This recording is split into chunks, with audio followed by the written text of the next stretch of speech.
An-Najasyi Raja Habasyah pernah memberikan hadiah kepada Rasulullah dengan 3 tombak pendek yang merupakan barang berharga yang dimiliki oleh para raja. Rasul lalu mengambil salah satu dari tombak tadi, kemudian satunya lagi ia berikan kepada Ali bin Abi Thalib dan satunya lagi ia berikan kepada Umar bin Khattab. Kemudian tombak yang diambil oleh Rasul untuk dirinya diberikan kepada Bilal. Maka tombak tersebut senantiasa dibawa oleh Bilal sepanjang hidupnya. Bilal selalu membawa tombak tadi pada setiap hari Idul Fitri dan Idul Adha. Ia juga membawanya saat salat istisqa. Ia menempatkan tombak tersebut di hadapannya, jika salat tidak dilaksanakan di masjid. Bilal turut serta bersama Rasulullah dalam perang Badar. Ia menyaksikan sendiri dengan 2 mata kepalanya bagaimana Allah membuktikan janjinya, menolong tentaranya. Dan ia menyaksikan banyak para kafir Quraisy tewas menemui ajalnya padahal mereka dulu pernah menyiksa Bilal dengan amat keji.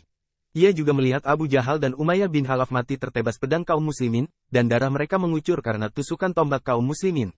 Saat Rasulullah memasuki kota Mekah untuk menaklukkannya, beliau didampingi oleh Bilal bin Rabah.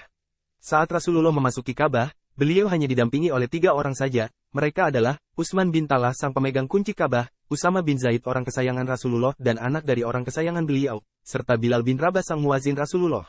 Tatkala waktu zuhur telah tiba, banyak sekali manusia yang berada di sekeliling Rasulullah. Dan orang-orang kafir Quraisy yang baru masuk Islam secara sukarela atau terpaksa menyaksikan jumlah manusia yang sedemikian banyaknya. Pada saat itu, Rasulullah SAW memanggil Bilal bin Rabah. Beliau memerintahkan Bilal untuk naik ke atas Ka'bah untuk mengumumkan kalimat tauhid.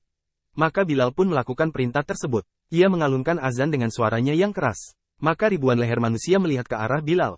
Ribuan lisan manusia yang mengikuti ucapan Bilal dengan hati yang khusyuk. Sedangkan mereka yang di dalam hatinya terdapat penyakit merasakan adanya kedengkian dan kebencian yang membuat hati mereka menjadi tercabik-cabik. Begitu Bilal mengucapkan kalimat berikut dalam azannya, Asyhadu anna Muhammadan Rasulullah, berkatalah Juwairiyah binti Abu Jahal, demi umurku, sungguh Allah telah meninggikan sebutan namamu. Adapun salat, maka kami akan melakukannya. Akan tetapi demi Allah, kami tidak menyukai manusia yang pernah membunuh orang-orang yang kami cintai. Ayahnya Juwairiyah terbunuh pada perang Badar. Khalid bin Usaid berkata, segala puji bagi Allah yang telah memberi kemurahan kepada bapakku sehingga ia tidak turut menyaksikan kejadian hari ini.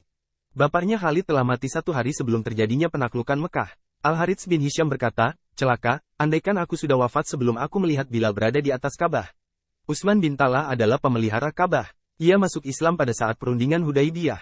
Ia berhijrah ke Madinah bersama Khalid bin Walid. Ia pernah menemani Ummu Salamah saat berhijrah ke Madinah sebelum Utsman masuk Islam.